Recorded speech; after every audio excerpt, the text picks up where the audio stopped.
Hey you guys, welcome back to my channel for another video. Typically at the beginning of a new month, I share a monthly homeschool update video. Well, since we just got through December, and aside from all of our holiday fun, which I shared in all of my Vlogmas videos, there isn't really a lot that I need to update you on. So I thought that instead of doing a December update, I'd kind of give a mid-year review, give an update on all the curriculum we've been using, what we're thinking of it so far, and what I'm considering heading into the new year as I start to think about next year's curriculum already. If you're new here, my name is Sarah and I'm a homeschooling mom of 4 kids. My oldest is 13 and in 7th grade. I have twin girls who are 11 and in 6th grade.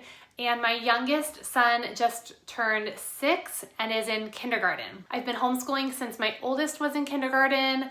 Right before that, I was a high school, public school math teacher, and God completely changed the course of my life. I never imagined we'd be doing this, and now I can't think of our family doing life any other way.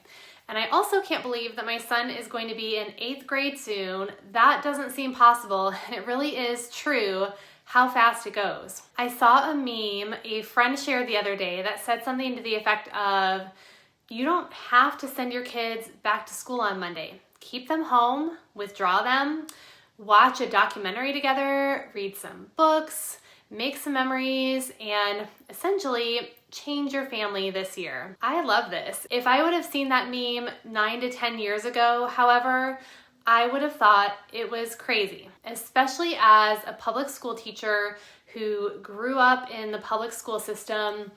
That was all I knew. And to me, the idea of homeschooling was crazy. But I'm so thankful that even though I felt like I had no idea what I was doing, even though I was nervous about figuring it all out, nervous that I was going to mess everything up, I'm so thankful the Lord led me to the right people and to the right resources to give me the confidence to take that leap. For someone who never thought she wanted to be a stay-at-home mom, or someone who never thought she would have the patience to do this, I'm so thankful every day and for every experience I've had with my kids over these years. So that's my little plug for homeschooling. If you happen to be here for some reason and are feeling the tug on your heart to do this, if you're wondering if you can do this, I would encourage you that 100% yes, you can. Where there's a will, there's a way. And especially if the Lord is leading you to homeschool, He will equip you to do it. That was such comforting advice a dear friend gave to me when I was starting out. It's definitely not always easy, but you won't regret the time with your kids and the way that God will grow you through this journey. Okay, let's jump into this update and how things are going overall this year. That's why you're watching, right? So we started this homeschool year in July. Since we homeschool in Missouri, we have to track our homeschooling hours over the course of the year. And so I like to officially start when we are allowed to start tracking these hours, which is from July through June. So we need a total of 1,000 hours, with 600 of those being our core hours in core subjects. And this year I tried tracking those hours using Homeschool Planet. I have used so many different things to keep track of our homeschool hours over the years, and I didn't think I would like using Homeschool Planet for this, which is why I never had tried it until this year, but I was wrong. It is super easy to set up, and I barely even have to think about tracking homeschool hours anymore because it really does it all for me. And I love that since I use Homeschool Planet for all of our planning and scheduling, now all the things I track are in one place. So I pulled a report the other day to check on how we're doing with our hours, and we're right on track, maybe even a little bit ahead of where we need to be, which is always a relief to see. But I do like to check on that every once in a while, especially midway through the year. Most of my kids are around 650, 660 total hours and right around 400 core hours. So if we keep trucking along, I know we will hit our requirements this year. Okay, I'll talk about my kindergartner first, and then I think I'll go through my older kids' curriculum kind of subject by subject. So I'm using my Father's World kindergarten this year, and it's still going really well. I will still recommend this curriculum to anyone looking for a homeschool kindergarten curriculum. When I used it in our first year of homeschooling, we used the entire curriculum as is. And this time around, we're really just using it for Bible, math, and reading. We aren't really incorporating any of the science activities or doing all of the thematic studies each week, mainly for the sake of time. And I was planning on having my youngest do science with my girls this year, so I didn't think it would be necessary. And I'll talk more about that in a minute. But if you are looking into this curriculum and you maybe don't have older kids you're homeschooling and you have more time to put effort into the themed units, I definitely would recommend just doing it all. It's a great curriculum. We are still also supplementing a little bit with reading eggs, not because I think we need to, but because my son really likes using that program and he's showing a lot of interest in wanting to learn to read right now and go a little bit faster with that. So we're doing that. And then the math in this curriculum is very light. It's kindergarten. It does cover all the basic kindergarten math skills like counting, writing numerals, sequencing, basic fractions like half, whole, and then a little bit of introducing addition and subtraction. So it is comprehensive. But that being said, we also started using CTC Math and trying out their kindergarten math curriculum, and my son really likes it. Again, this kid loves learning and also loves doing all the things his older brother and sisters do, so maybe that's part of it, but if he wants to keep doing it, we'll keep trying it as long as it's working out. I don't know if we will continue using it when he's in first grade. I had intentions of using Singapore Math again like I did with my older son, just because I did like that curriculum when we used it before, but if my youngest likes CTC Math and is doing well with it, I don't think I'd have any problem just continuing to use that with him. Next year, I am planning on using my Father's World first grade curriculum. It's called Learning God's Story. I have this curriculum already, and I remember really loving it when I did it with my older kids. I remember not loving the art portion, and my son really does like art, so I need to decide if I maybe want to find something simple and consistent to use with him for art next year. Okay, let's talk about math a little bit more for a minute. I am using CTC Math for all of my kids, and we're really happy with it. There are so many things I love about CTC Math, and I have a few videos about it if you're interested in learning more about this curriculum.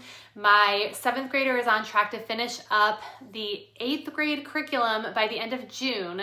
The 8th grade curriculum in CTC Math is pre-algebra, so my son will start algebra in his 8th grade year and will be able to count that as a math credit on his high school transcript. Math is something we work on year-round, even throughout the summer. So when I scheduled my kids' lessons, I planned for them to be working through June on this. It's nice because we don't have a big break with our math work over the summer, and it's also nice because we can kind of stretch the curriculum a bit so we have a couple of extra months to finish it. For my girls, they are going to be finishing up the CTC Math 6th grade curriculum at the end of May, so I will start them in 7th grade math in June. The nice thing about CTC Math is that when you have the family membership, you have access to all grade levels for your entire family. So you can move fluidly between grade levels and lessons. I don't have to buy an entire new curriculum when my kids are ready to move up a grade. So that's a big perk. And the plan for my girls next year they will be in 7th grade. So the plan will be for them to finish 7th grade math and as much of 8th grade as possible so they can take algebra in 8th grade as well, if they're ready for it. If not, we'll just wait and see how it goes. For literature this year, I actually have the book here to show you. My 7th grader has been using Essentials in Literature. This is our first year using it, and it's going well. My daughters are using BJU Press Literature 6. I have some videos on this that you might want to check out. This is going really well too. I was talking to my kids and getting their opinion on curriculum for next year, and they both want to keep using what they are using. So Essentials in Literature for my son, BJU Press for my girls. I personally like BJU Press literature a bit more because I love the biblical worldview integration. Essentials in Literature does not have that.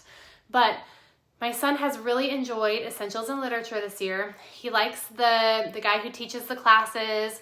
There is a video lesson component, and the video lessons are really short, which my son also likes. He likes that the lessons are short. Literature is just not one of his favorite subjects. But I think everything is broken down really well. Units seem to tend to follow a similar pattern. I still need to do a flip through of this for you guys. I'll get to that soon. But they started this year with a fiction unit, then nonfiction. Now he is reading a novel, Roll of Thunder, Hear My Cry. And then there will be a poetry unit and something else, I think. But he does like this. I've had no major issues with it. And the short video lessons, short readings, directed workbook lessons have worked really well for my son. My girls really love BJU Press. The video lessons sometimes are a bit longer with this curriculum, maybe anywhere from, 15 to 25 minutes or so, but they like the lessons.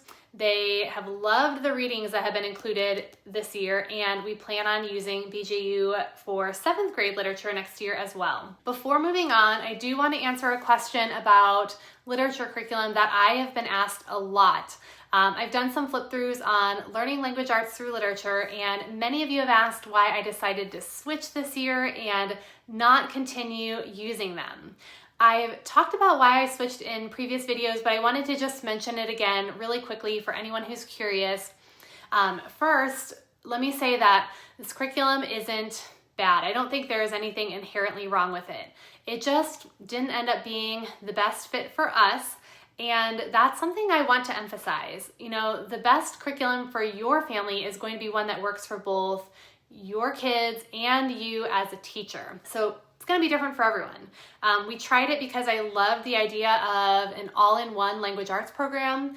I thought it would be a great time saver, and because it's also very affordable. If you're looking for a language arts option that doesn't take up a lot of time and is budget friendly, this might work really well for your family. My kids did enjoy some aspects of it, like the book studies and the literature examples and the lessons. However, as we worked through it, some areas just didn't quite meet our needs. The grammar was pretty solid, but the writing instruction wasn't thorough enough for my kids, and I also felt that the literature portion could have included more depth or analysis. We also really needed something more for spelling. It just wasn't enough for us. Plus, I really enjoyed that biblical worldview integration from BJU Press. So overall, I think learning language arts through literature is a great option for some families. It's easy to use, keeps things simple, but for us, I needed a program that provided more in certain areas. That being said, it was nice to try out. Now we know. I don't think the year was terrible. We just chose to move in a different direction this year. That being said, since I wanted something a bit more rigorous for writing, that led me to Essentials in Writing this year. The same company that makes Essentials in Literature.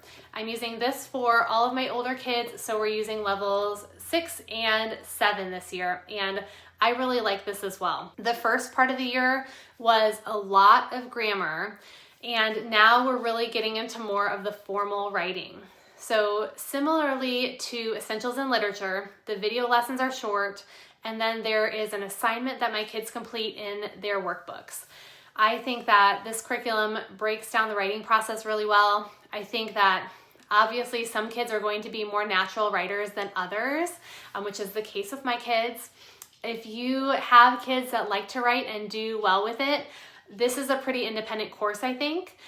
If you have kids that struggle a bit with writing, I still think it's really good, but I will say it is important to kind of stay on top of checking lessons to make sure they're doing what they should be doing and are successful with each day's tasks. I did pay for the scoring service this year because I was really curious about it, and I wanted to see whether or not it would be helpful to my kids to have to actually submit their papers to someone else to read, grade, and offer feedback on. Right now, I am not planning on using the scoring service next year, mainly because it's really expensive if I do it for all my kids. And since my kids will be in 7th and 8th grades next year, I don't think we really need it. When my son gets to high school, I might consider it again, maybe, just because it will take something off my plate as far as the grading goes, but we'll have to see.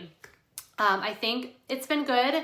It has been good for my kids to learn how to submit work and to think about someone else actually reading and critiquing it. And there has been some really valuable feedback offered back to them. So if you're thinking about this curriculum and adding the scoring service on, I do recommend it if you need to keep grades for your homeschool, and especially if grading papers isn't your strong suit. This is a really helpful service that Essentials in Writing offers. Okay, for spelling, we are making a small change with our spelling curriculum. We just started doing this week. I started the year using All About Spelling with my girls. I love this curriculum, had a lot of success with it with my son years ago. What I'm finding now though is that we just have too much going on, and it's a very teacher-intensive curriculum. We don't have enough time most days to devote to the All About Spelling lessons. And so many days I was skipping spelling and my girls weren't getting the practice they needed. Over our break, a friend mentioned to me that she used these Evan Moore spelling books, and I decided that we were going to give this a try. I just really wanted my daughters to be practicing spelling each day, and I needed something that they could do more independently. So I bought 2 of these off Amazon. I did not buy the teacher edition. These are your traditional spelling list each week type of spelling curriculum, which I know I didn't love when my girls were younger, but we're going to give it another try. So we are 1 week into this. They have 1 page each day that they work on, so they get a little bit of spelling practice each day, and then we will do a spelling test every Friday, and we'll see how it goes. For science, we have been using Berean Builders this year. My girls have been doing Science in the Beginning, just here, and my son has been using Science in the Atomic Age. My girls will finish by about mid-May, and my son, if we want to finish the entire curriculum, we will finish in June. Most likely we will plan on finishing it, but I will reevaluate once we hit May and see what we want to do. I really like this curriculum. This is probably the first time that we have been really consistent with science experiments, mainly because I purchased the supply box from christianbook.com that came with everything we need. There is an experiment pretty much every day in Science in the Beginning, but they're not too complicated. And my son has just a couple of science experiments each week, maybe 2 or 3. So technically, this curriculum can be used for K through 6. My plan was, if you watched any of my earlier videos, was to have my kindergartner sit with us and do it with my girls. And he has on some days, but I have not been consistent with making him do it. To be honest, the reading is sometimes a bit long for him and a little much for him to follow along with, but he does like to watch us do the experiments. At this point, I'm not too worried that he doesn't sit still and hear every single word I read. Next year, my girls will move to Science in the Atomic Age, and I think there is a pretty big jump in difficulty from this to this, mainly because of the introduction of lab reports. So he for sure won't do science with them next year and will probably just stick to the My Father's World curriculum for my youngest. Science in the Atomic Age was a little overwhelming for my son at first, I think, but now that we've figured out how the curriculum works and he's getting more comfortable with writing the lab reports, it's been a good fit. Next year, we will be doing Discovering Design with Earth Science. I need to look into this a little bit more still, but I'm pretty sure this is what we're going to use. Okay, I won't spend too much time talking about Latin. We are on track to finish second form Latin this year, and I actually have already ordered third form. Today, in fact, I have some of our co-op friends coming over for a lesson. I think this curriculum, I love it. It's a great mix of new information and cycling back to review. Right now we are doing a lot of memorizing vocabulary, declensions and conjugations, and doing a little bit of translating, but I think it's providing a good foundation and the curriculum builds really nicely. So I highly recommend, if you're looking for a Latin curriculum, Memoria Press has a great option. Third grade is when I would recommend you starting, probably not earlier than that. And finally, history. I honestly wasn't planning on switching our history curriculum out this year. I never thought I would switch from my father's world, but it just wasn't working for me this year. And this is the first time I've said that about my father's world, because I do love the company and their curriculum for the early grades. I talked about this, I think, a little bit in my November update video, but in a nutshell, I didn't like how the history was structured this year. We weren't going as in-depth as I wanted. There wasn't enough work for my kids to dig into, and the curriculum as a whole just felt jumpy to me. I don't know how to describe it. We were jumping from thing to thing, and so much of it didn't really feel connected or go the depth I wanted to go, and that was creation to the Greeks. And so many people had given me great reviews of the Mystery of History.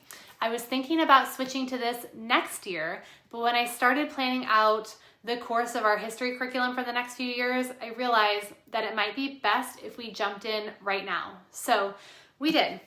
We are using Mystery of History Volume 1. We've been using this for about 2 months now, and I love it.